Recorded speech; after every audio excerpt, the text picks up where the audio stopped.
É um grande privilégio para mim estar aqui nesta tarde com vocês.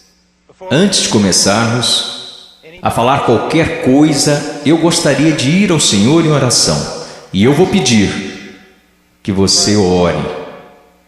Tem tanta coisa acontecendo aqui, nesta tarde, tanta coisa que você não entende. Mas eu lhes direi de onde eu estou vindo.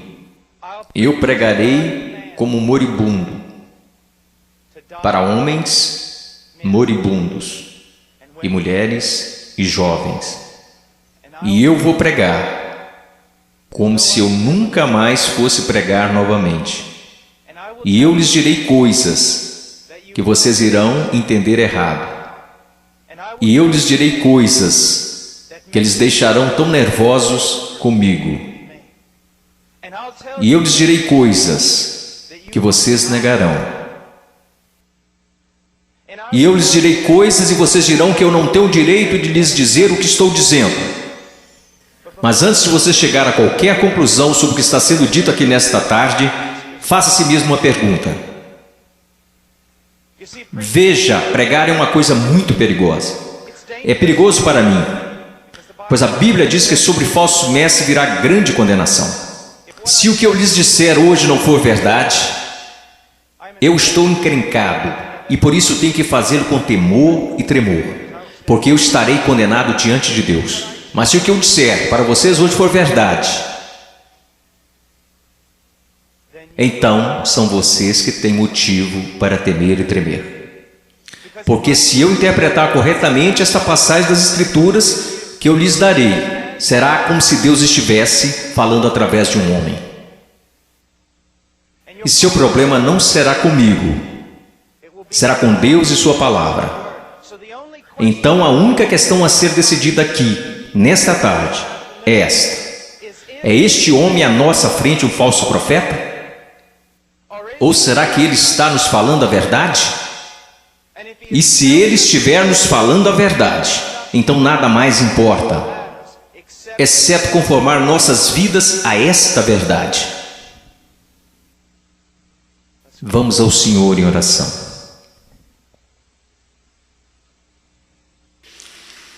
Pai,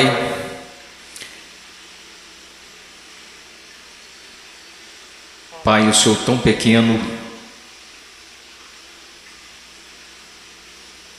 tão desprezível de tantas maneiras,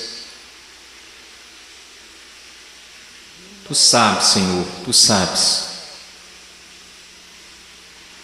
Ó Senhor amado, será que falso fogo continuará sendo a única coisa depositada em seu altar? Ou poderia fogo descer do céu? No meio de tanto barulho e clamores e programações, poderia fogo descer do céu? Podem esses ossos secos voltar a viver? Tu sabes, Senhor. Em Tua soberania eu oro e imploro ante ao trono de Deus, que sejas gracioso para conosco. Que o Senhor abra corações e mentes. Senhor, não podemos contar com que eles os abram, eles nunca o farão.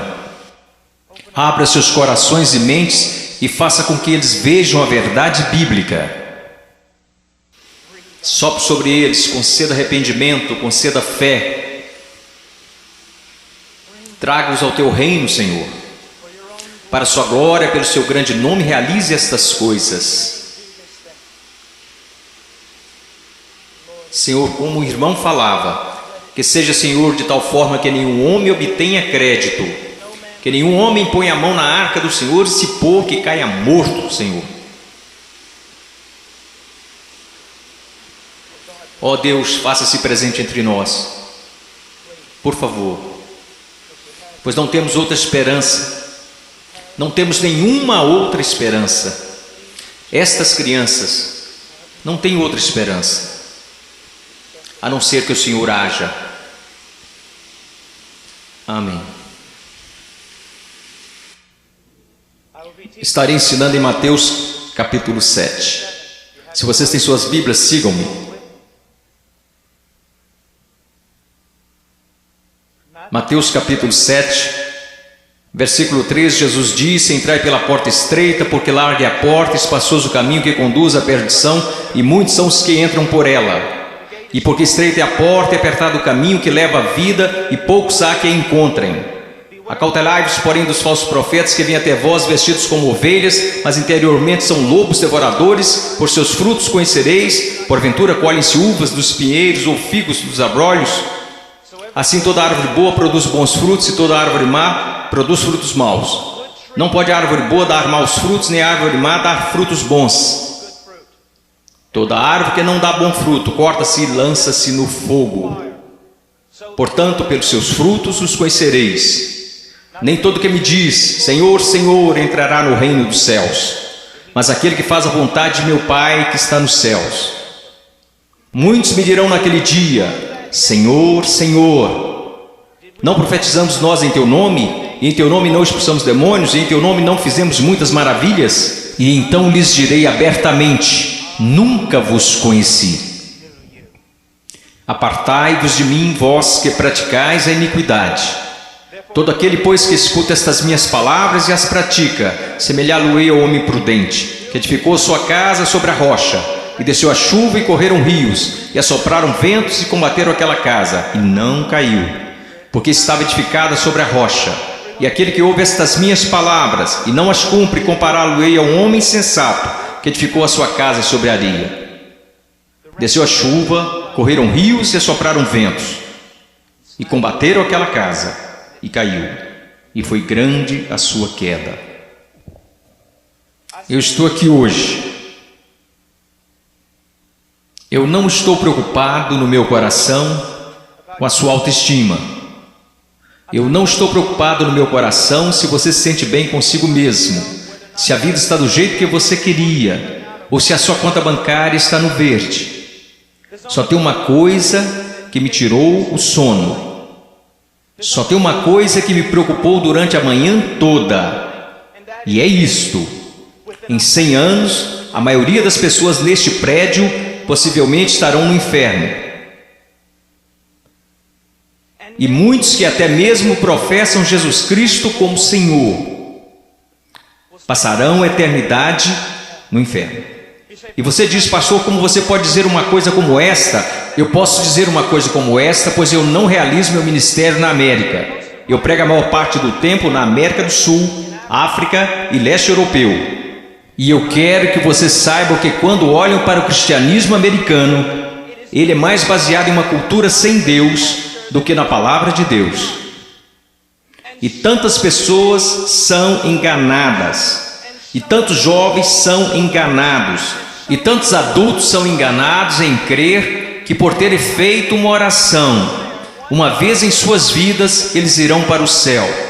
E então, quando eles olham ao redor e veem outros que confessam a Cristo, e veem essas pessoas tão mundanas quanto o mundo, e comparam-se uns com os outros, nada perturba seus corações. Eles pensam: bem, eu sou igual à maioria do meu grupo de jovens. Eu vejo coisas que não deveria ver na TV e rio das coisas que Deus odeia. Eu uso roupas sensuais. Eu falo como o mundo, eu ando como o mundo, eu amo a música do mundo. Eu amo tanto essas coisas do mundo, mas graças a Deus eu sou um cristão. Porque eu sou um cristão, eu não pareço diferente da maioria das pessoas da minha igreja. Porque eu sou cristão, porque houve uma vez na minha vida que eu fiz uma oração e pedi para Jesus entrar no meu coração. Eu quero que você saiba que a maior heresia na igreja evangélica protestante americana é que se você orar e pedir para Jesus Cristo entrar no seu coração, Ele definitivamente entrará. Vocês não encontrarão isso em nenhum lugar das Escrituras. Vocês não encontrarão isso na história batista até 50 anos atrás. O que vocês precisam saber é que a salvação é pela fé, e fé somente em Jesus Cristo. E a fé somente em Jesus Cristo é precedida e seguida por arrependimento, um abandono do pecado, um ódio pelas coisas que Deus odeia, e um amor pelas coisas que Deus ama, um crescimento em santidade e um desejo, não de ser como a Britney Spears, não de ser como o mundo, e não de ser como a maioria dos cristãos americanos, mas de ser como Jesus Cristo.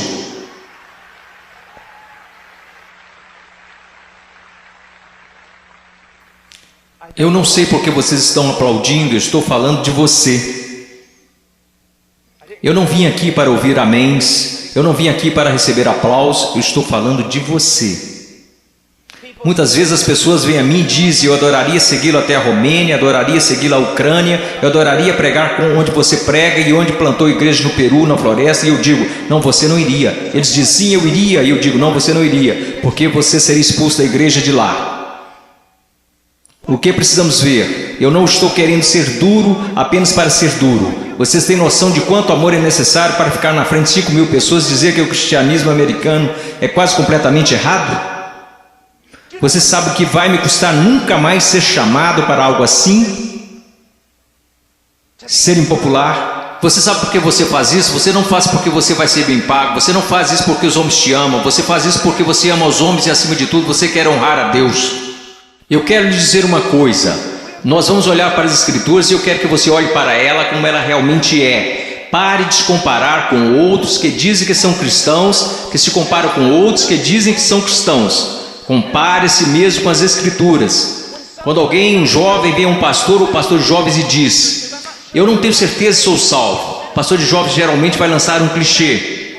Alguma vez em sua vida você orou e pediu para Jesus entrar em seu coração? Bom, sim. Você foi sincero? Bem, eu não sei, mas acho que sim. Você precisa dizer para Satanás parar de te incomodar. Você escreveu no verso da sua Bíblia, assim como o evangelista ensinou quando você foi salvo. Você anotou a data para que qualquer dia que você duvidasse apontasse para a Bíblia. Que superstições têm invadido nossa denominação? Você sabe o que a Bíblia fala para os cristãos fazerem? Examine-se a si mesmo. Teste a si mesmo à luz das Escrituras para saber se você está na fé.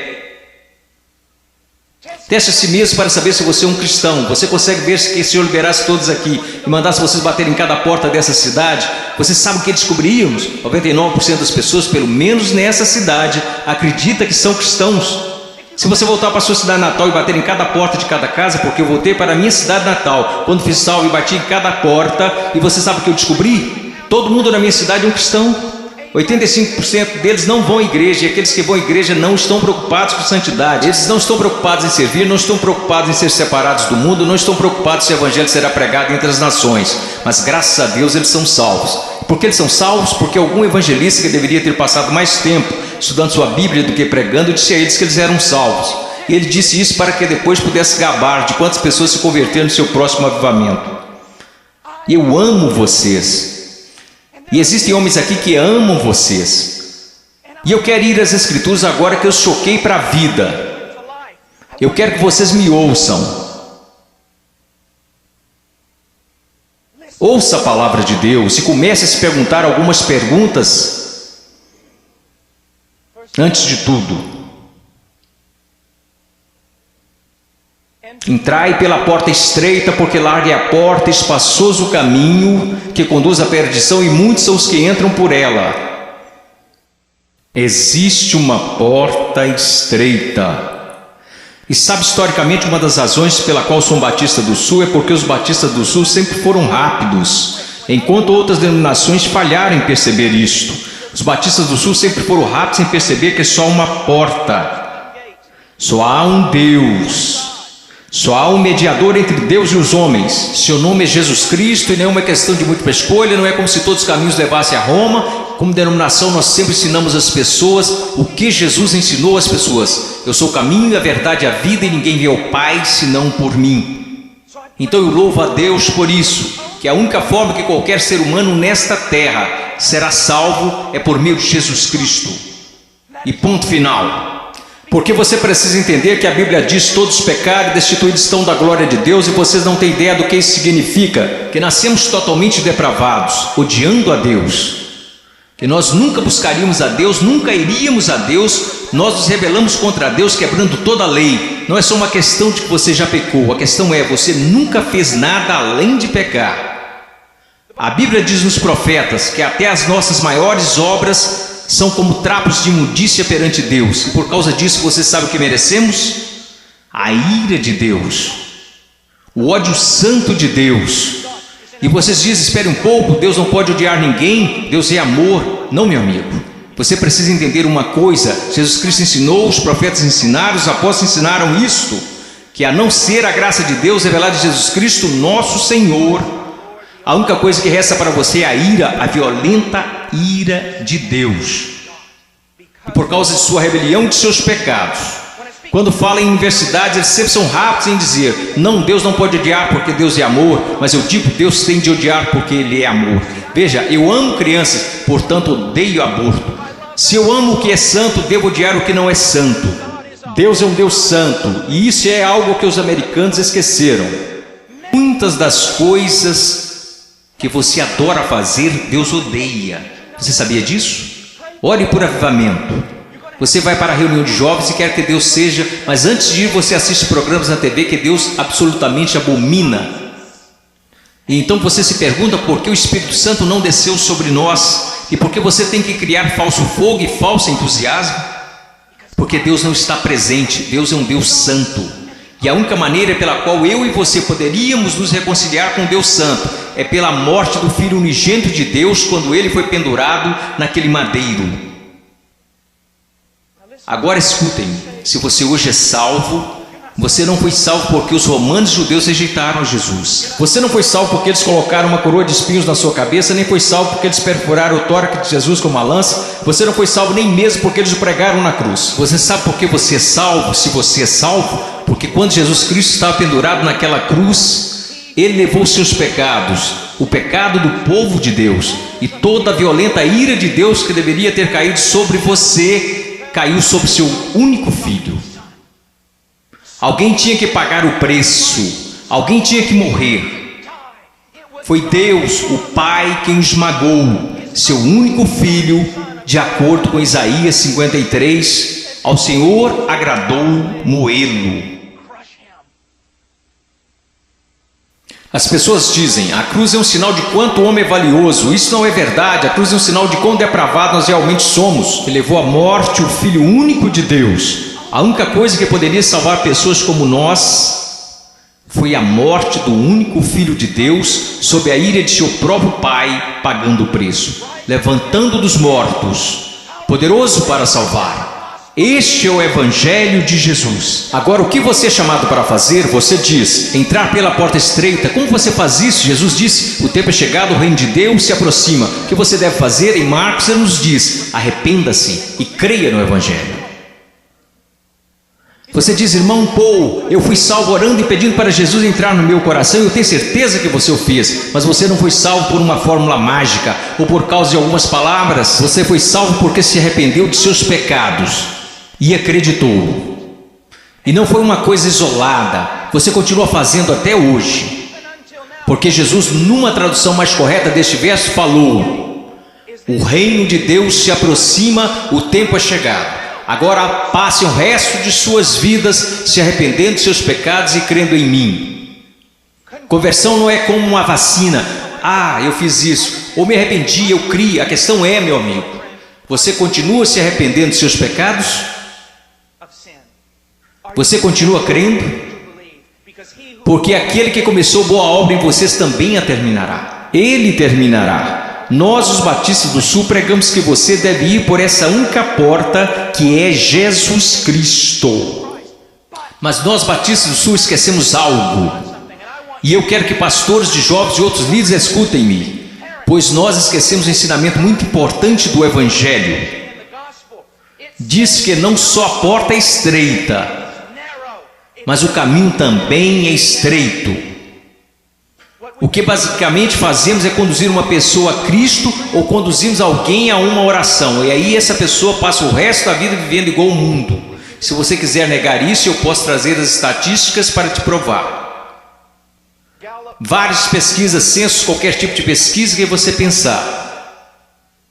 Quando elas questionam a moralidade da igreja nos Estados Unidos da América, em comparação com a moralidade daqueles que se consideram perdidos, as pesquisas não acham diferenças. Veja, esses são apenas dados, não tem nada a ver com interpretação religiosa, são estatísticas. Livros e mais livros têm sido escritos incessantemente por teólogos, filósofos, sociólogos e afins. O que está acontecendo na igreja? Descobrimos que o aborto na igreja é tão prevalente quanto no mundo, o divórcio é tão prevalente, a imoralidade. Você sabe, assim como eu, que há jovens aqui neste momento que estão praticando imoralidade e ainda assim adorando a Deus como se nada estivesse acontecendo. Você sabe que há jovens aqui que estão usando drogas e indo para a reunião de jovens da igreja. Você sabe, vendo e fazendo coisas que não são apropriadas para cristãos, e ainda assim eles vão para a reunião de jovens, convencidos que estão satisfeitos, convencidos que estão salvos, e ninguém está falando nada a não ser isto.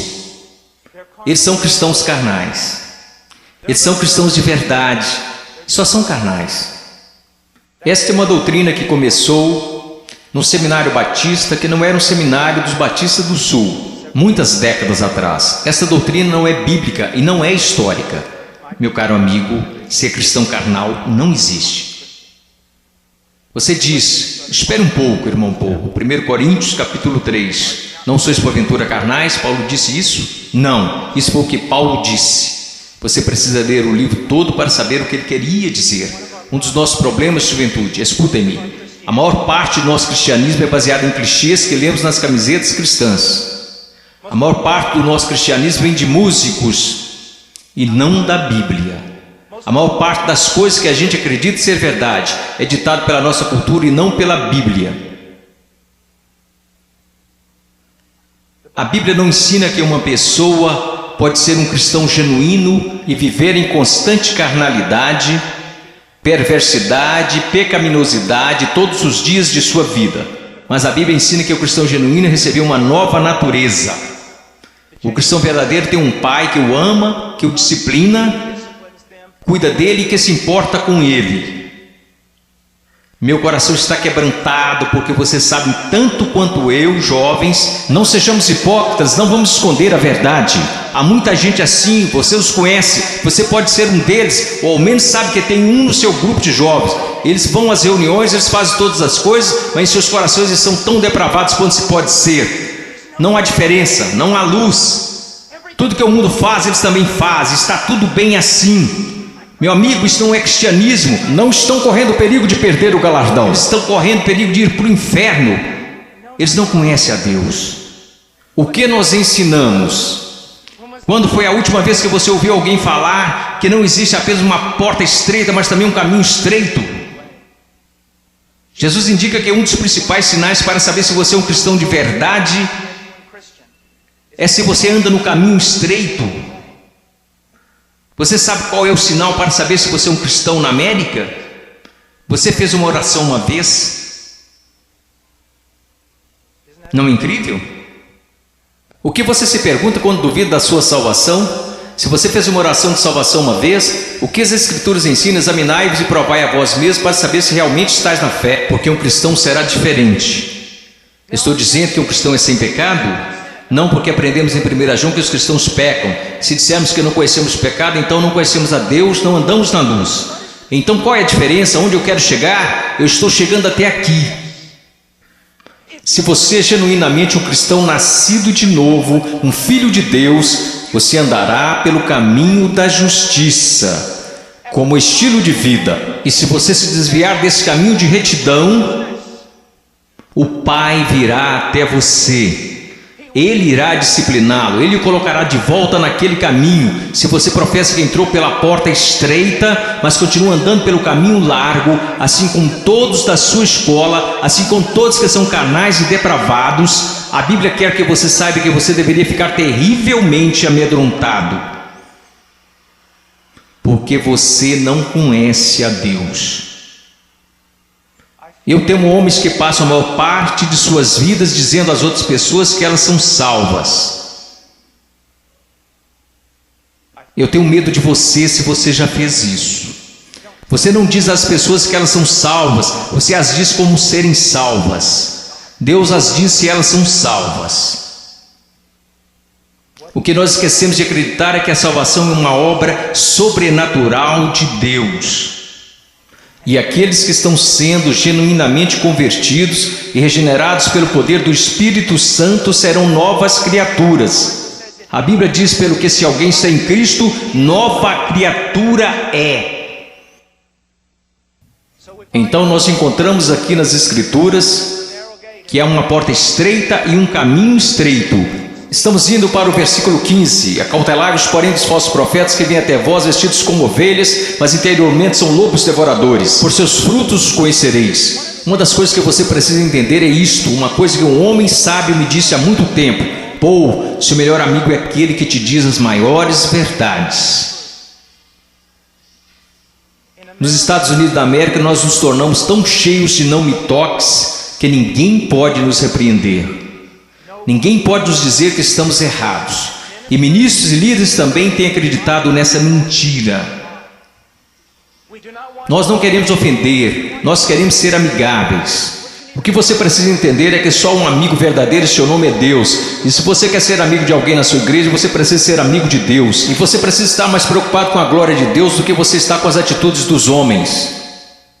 E outra coisa que você precisa entender é que a pessoa que te ama mais é a que vai te falar as maiores verdades.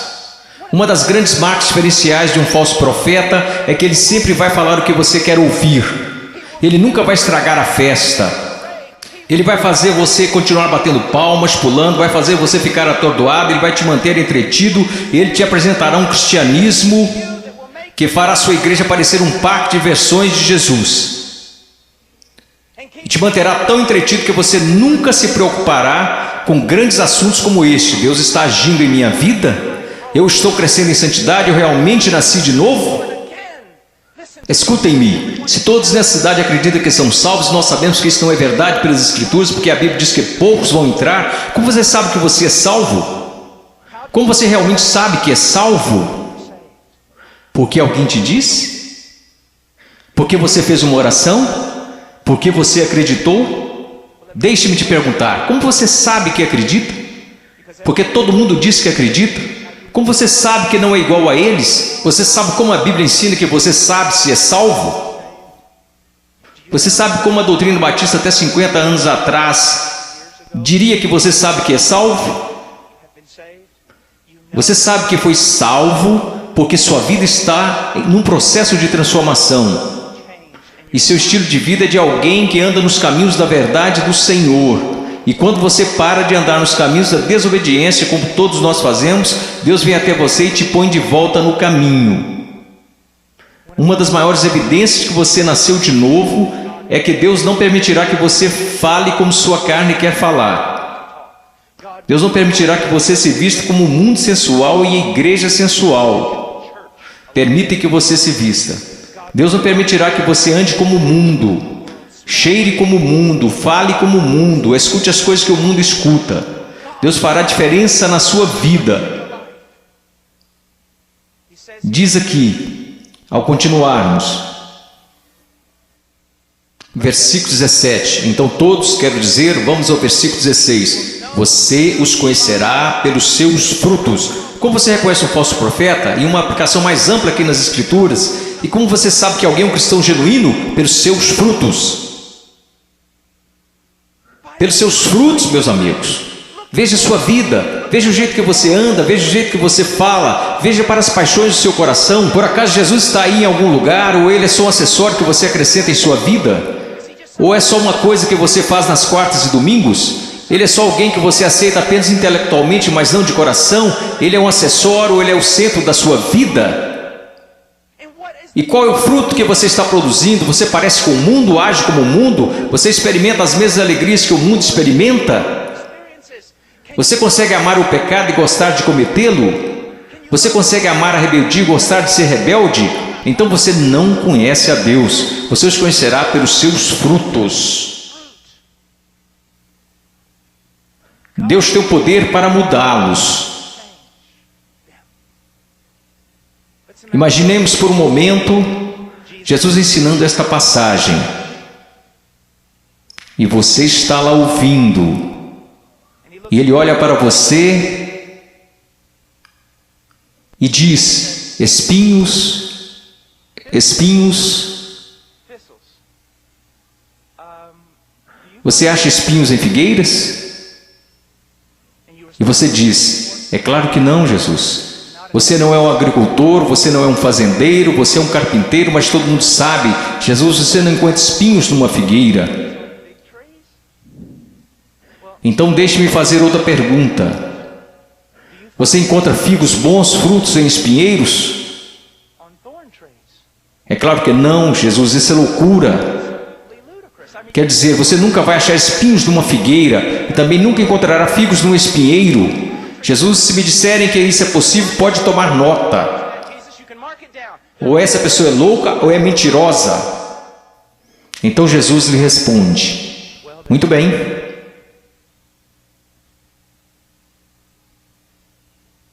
Aqueles que se dizem meus discípulos, mas dão maus frutos, não seria o mesmo que dizer que ou eles estão mentindo, ou que estão loucos em fazer tal afirmação?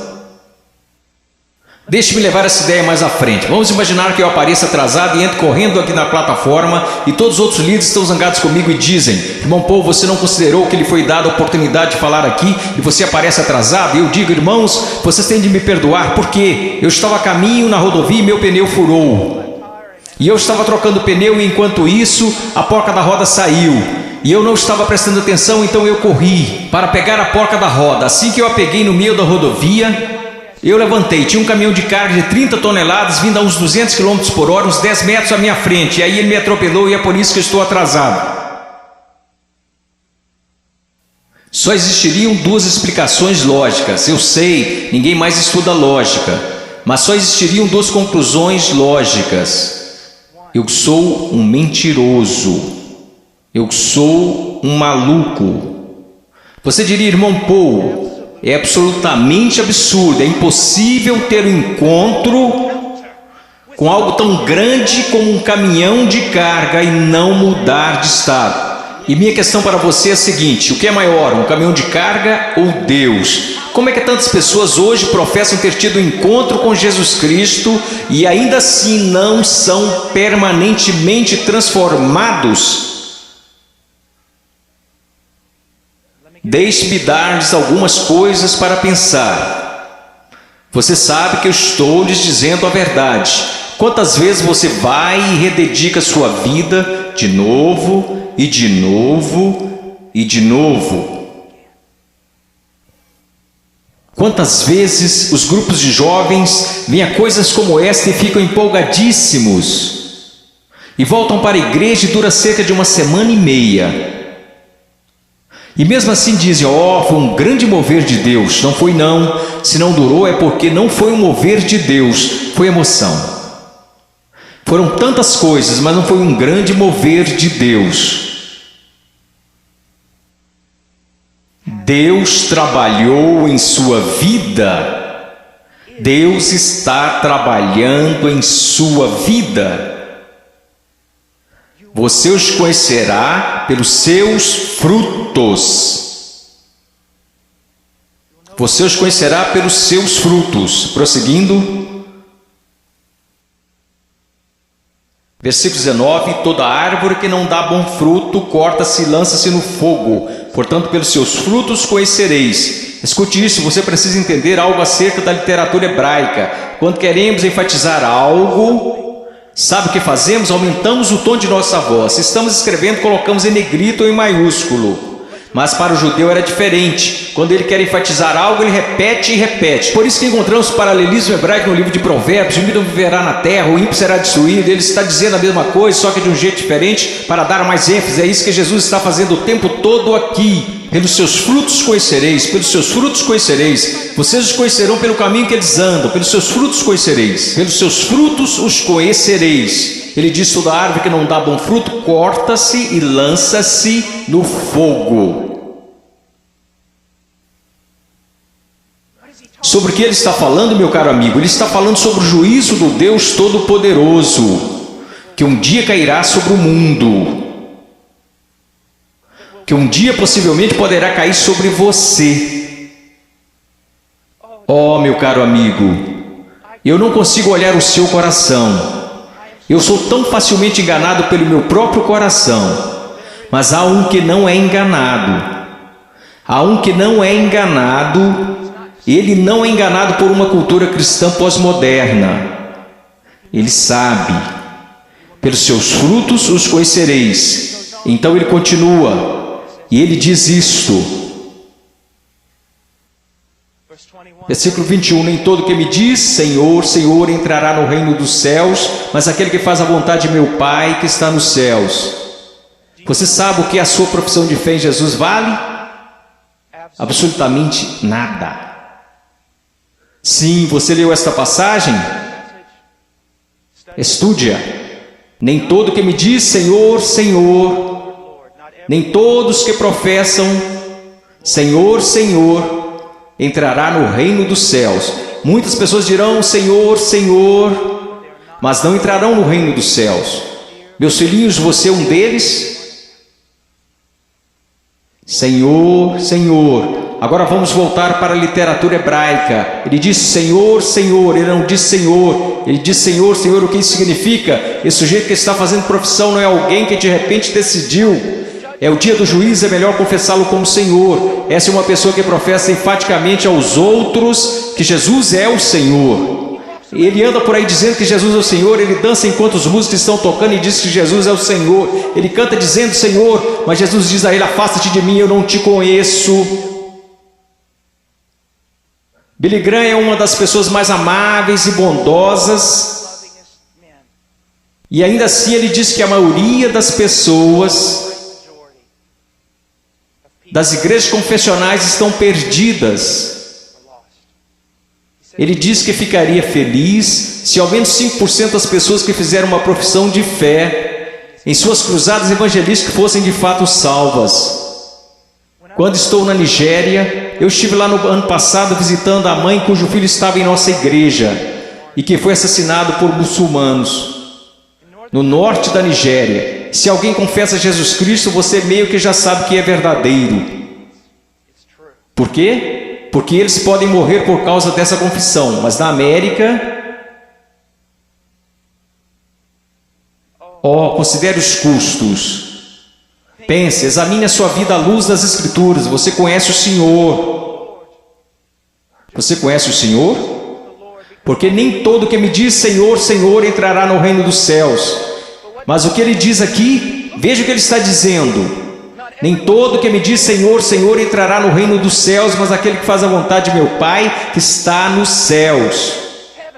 Qual é o sinal de que alguém se tornou um cristão genuíno? Eu gostaria que nós começássemos a ensinar isso novamente. O que aconteceu com a nossa teologia? O que aconteceu com a nossa doutrina? O que aconteceu com o nosso ensino? Foram jogados pela janela? Ninguém mais quer estudar doutrina, só quer escutar músicas cristãs e ler as frases das camisas cristãs. O que aconteceu com a verdade? A verdade diz isto. Aprova a maneira que você pode ter certeza que você é um cristão que nasceu de novo e que você tem como estilo de vida agir segundo a vontade do Pai.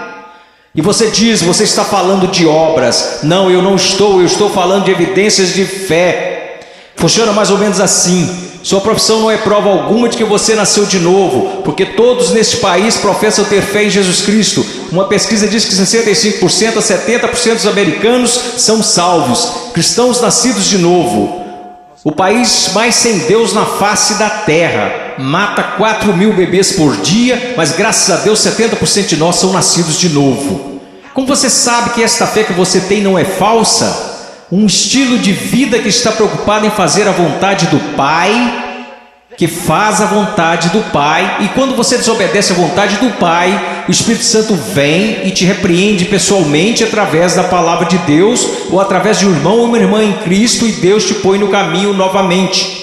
Se você é um cristão genuíno, você não pode escapar dele. Deixa eu me dar um exemplo. Se eu fosse seu pastor, e você tivesse, digamos, 14 anos de idade, e eu estivesse voltando de uma pregação a 1 da manhã, e te visse em um parque ou em uma esquina qualquer, com um bando de delinquentes, fazendo coisas que você não deveria estar fazendo, se você fosse membro de nossa igreja, eu diria, entre no carro e eu vou te levar para casa. Eu não ficaria bravo com você, eu ficaria bravo com seu pai, eu diria a ele, Senhor, você é um pai negligente e irresponsável, deixar seu filho fora de casa em tais circunstâncias. Eu quero que vocês entendam uma coisa, Deus não é um pai irresponsável ou negligente. Se você pode brincar com o pecado, se você pode amar o mundo, amar as coisas do mundo, sempre estar envolvido com o mundo, fazendo as coisas do mundo, e se seus heróis são pessoas do mundo, se você quer parecer com eles, agir como eles, se você faz as mesmas coisas que eles fazem, meu caro amigo, ouça minha voz. Há uma grande possibilidade de você não conhecer a Deus e de não pertencer a Ele.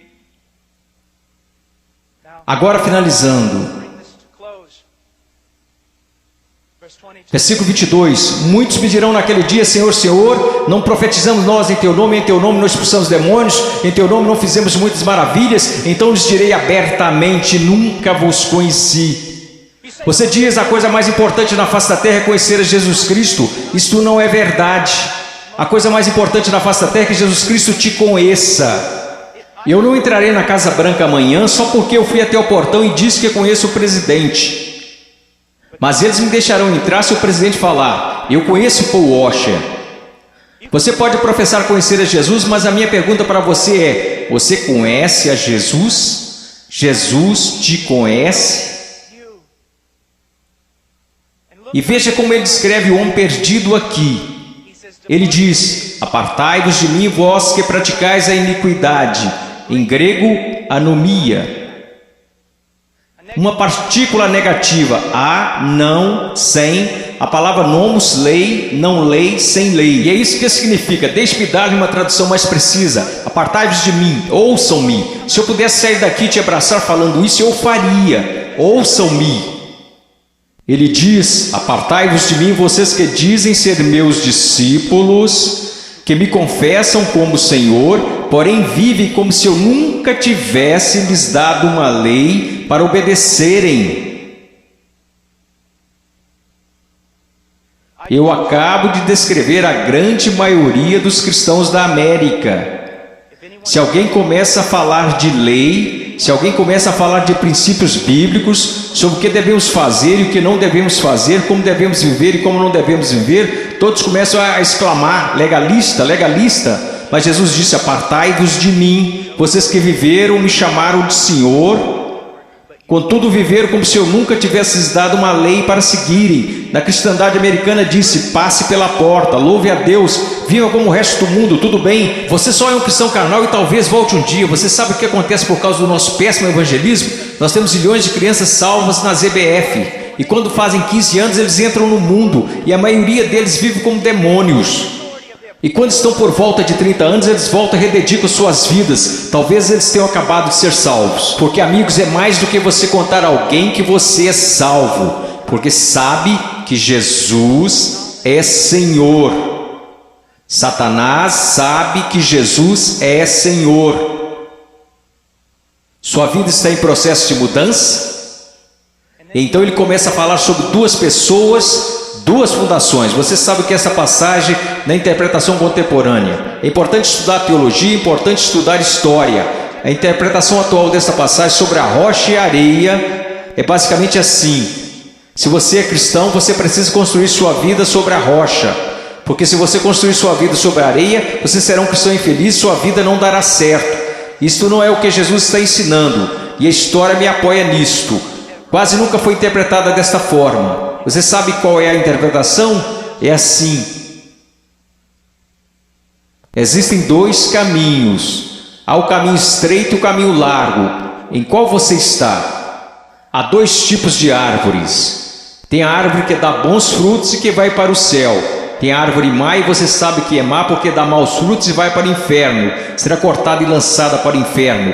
Aqueles que professam Jesus como Senhor e fazem a vontade do Pai que está no céu, e aqueles que professam Jesus como Senhor e que não fazem a vontade do Pai que está no céu, e eles irão para o inferno, não por falta das obras, mas por causa de uma falta de fé demonstrada pelo fato de que eles não tinham obras. E ele continua: não são dois cristãos construindo suas casas em duas fundações diferentes. Esses novamente são o homem salvo e o homem perdido. O homem perdido ouve a palavra de Deus ser pregada, mas não prepara a fundação. Você não consegue ver na vida dele como a palavra de Deus está formando e construindo e sustentando sua vida. Sua vida não está. Quantas pessoas da Convenção dos Batistas do Sul, apesar dos nossos números, apesar de tudo que dizemos, se nós simplesmente comparássemos as pessoas a esta passagem e dissesse: você está construindo seu casamento de acordo com a palavra de Deus, você está educando seus filhos de acordo com a palavra de Deus, você está administrando suas finanças de acordo com a palavra de Deus, você tem vivido separando-se das coisas deste mundo de acordo com a palavra de Deus, quantos estariam aptos a responder positivamente? Não, nada disso. Eu professo Jesus, Ele é meu Salvador.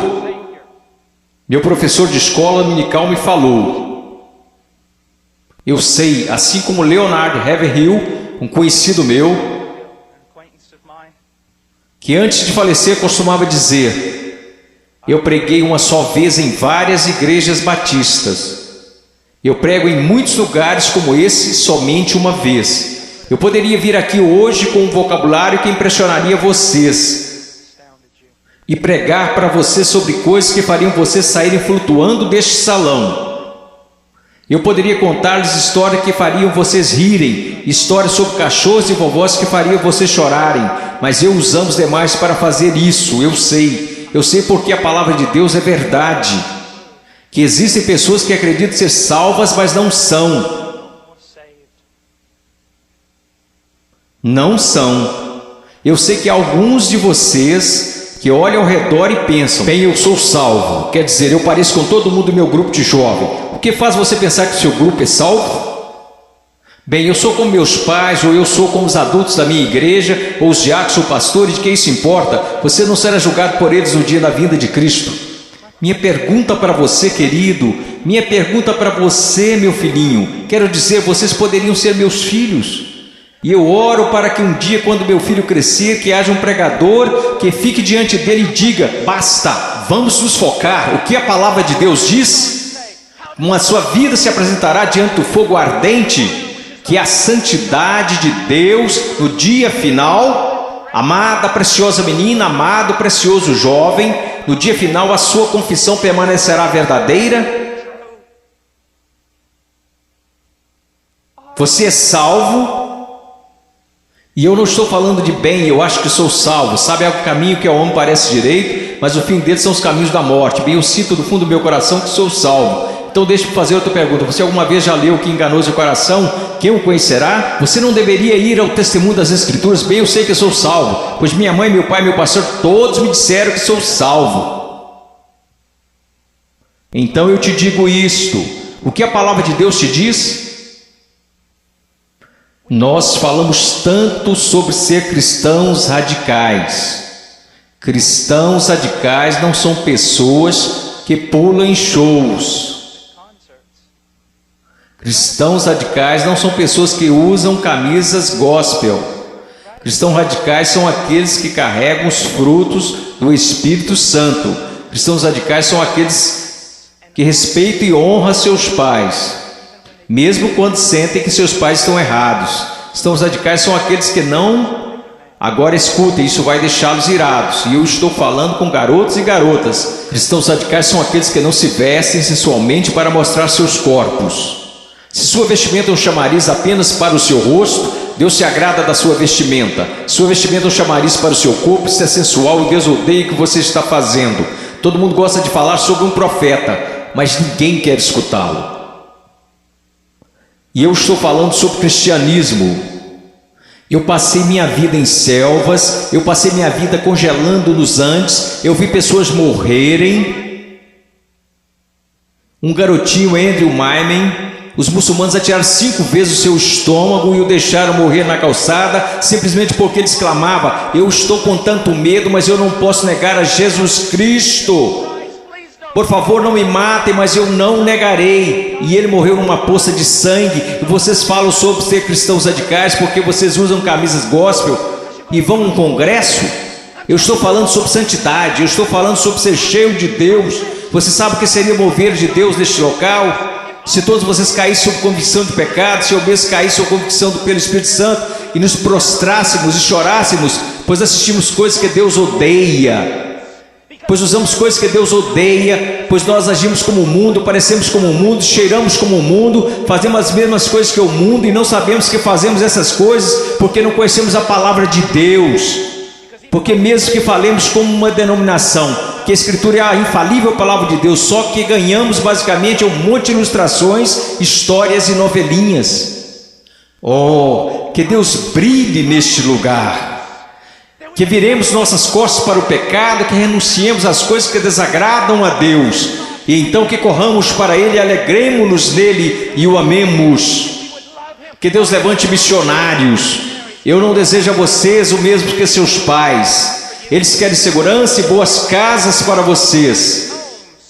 Eles querem que vocês tenham carros e respeito. Eu quero para vocês as mesmas coisas que quero para o meu filho, que um dia ele pegue uma bandeira, a bandeira de Jesus Cristo, e coloque-a num monte onde ninguém esteve antes, e que eles clame: Jesus Cristo é Senhor, mesmo que isso custe a sua vida. Se quando ele tiver 18 anos me disser as mesmas coisas que eu disse quando era jovem, eu vou para os montes, eu vou para a selva, e as pessoas disseram: você não pode ir, você está maluco, é uma guerra lá, você vai morrer. Eu vou. Quando aquele rapaz colocar sua mochila nas costas, eu vou orar por ele e dizer: vá, vá, Deus seja contigo, e se você morrer, meu filho, eu te vejo do outro lado e honrarei sua morte. Oh Deus, vamos orar, vamos orar. Oh Deus, eu não me importo com reputação, eu não me importo com o que os homens pensam. Eu quero que o Senhor seja honrado, eu quero que esses jovens sejam salvos. Eu quero que os salvos parem de olhar para um cristianismo cultural, que o Senhor odeia e que cuspirá fora de sua boca, e que eles olhem para a sua palavra e digam: eu seguirei a Jesus. Deus, eu oro pelos ministérios de jovens e pastores, e oro para que o Senhor os encha com espírito de sabedoria, amor e coragem e discernimento, e querido Deus, custe o que custar, eu oro para que o Senhor levante missionários. Ao olhar para esses garotos, eu não posso evitar de pensar no meu filhinho. Oh Deus, que o Senhor salve o Ian, e que eu levante e o mande para a pior parte da batalha. Oh, querido Deus, levante missionários aqui, levante missionários, levante pregadores e pastores e embaixadores e evangelistas, que conheçam a palavra de Deus. Oh Deus, trabalhe neste lugar, por favor, trabalhe neste lugar, amado Deus, por favor, por favor, por favor, por favor. Agora, com todas as cabeças baixas, alguém aqui hoje à noite que gostaria de dizer: irmão Paul, eu tenho vivido uma mentira. Eu digo que sou cristão, mas eu amo o mundo, eu pareço com o mundo, e cheiro como o mundo, e eu me odeio por conta disso. Irmão Paul, eu estou tão cansado desse cristianismo que tenho vivido, eu estou cansado disto. Eu estou cansado disto. Eu quero ser salvo. Eu quero ser salvo. Eu só quero que levantem. Irmão Paul, eu quero ser salvo. Amém. Alguém mais? Eu quero ser salvo. Amém. Amém. Em momentos teremos um apelo, e vocês que levantaram, eu vou descer aqui e quero que vocês se encontrem comigo. Eu quero falar com vocês agora. Vocês podem se sentar. Obrigado. Agora quero conversar com vocês que professam ser cristãos.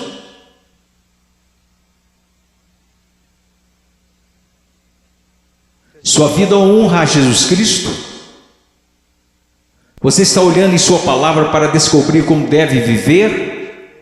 Eu oro de todo o coração. A única coisa que irá salvar a igreja na América, só há duas possibilidades. Uma é uma reforma total em nossas pregações e nosso estudo da palavra de Deus, e a outra é uma perseguição feroz e horripilante. Essa é a única coisa que irá salvar a igreja na América. Eu oro para que vocês retornem à palavra. Eu oro, ouçam-me jovens, vocês precisam dizer: ok, como eu devo proceder perante meus pais? Vá à palavra, descubra, obedeça. Como devo me vestir? Vá à palavra, descubra, obedeça. Como devo falar? O que devo escutar? Ponha cada pensamento, palavra e ato em sujeição a Jesus Cristo.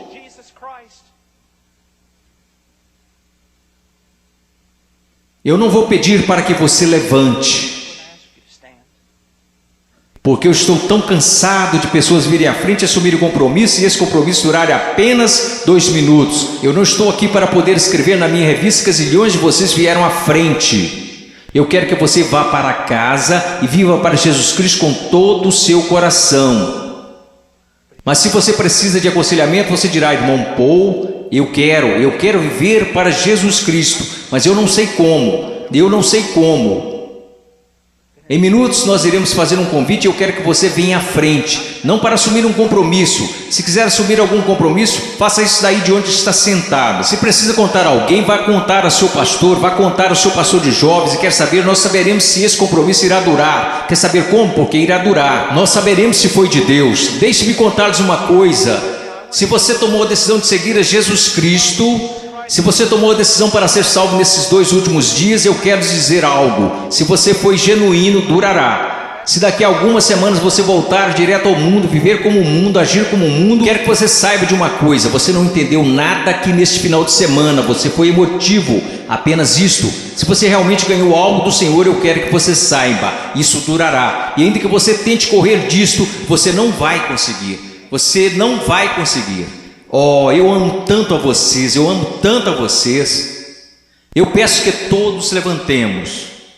Se você precisa de aconselhamento acerca de uma decisão que fez, mas que não está clara, eu quero que você venha à frente e eu vou descer aqui. Vocês que levantaram, houve muitos de vocês aí que disseram: eu preciso conhecer a Jesus Cristo. Eu quero que você venha até aqui agora mesmo, eu quero te conhecer. Eu quero voltar aqui com você e os outros conselheiros. Quero conversar com você e eu quero te dizer uma coisa, não em 5 minutos, não em 10 minutos. Se você precisar conversar a noite toda, nós ficaremos. Essa é a atitude de cada conselheiro neste lugar. Nós ficaremos a noite inteira se necessário, a noite toda. Deus te ama, Deus te ama. Deixe-me orar por você. Querido Deus, por favor, Senhor, ouve aqui. Senhor, tanta movimentação. Ontem à noite, Senhor, eu não sei o quanto de tudo isso foi real. E eu sei que vi pessoas chorando na noite passada. Eu vi pessoas tentando assumir compromissos e eu acredito que uma parte do que aconteceu aqui a noite passada foi por sua causa. Hoje de manhã eu vi um jovem pregar, Pai, dar seu testemunho, e eu vi um trabalho genuíno do Espírito Santo. Eu não sei quantas dessas decisões foram verdadeiras, mas aconteceram algumas coisas reais aqui. Agora eu oro, Pai. Eu não sei o quanto será real, somente o tempo e a eternidade nos mostrarão. Mas, ó Deus querido, por favor, trabalhe em nome de Jesus. Amém.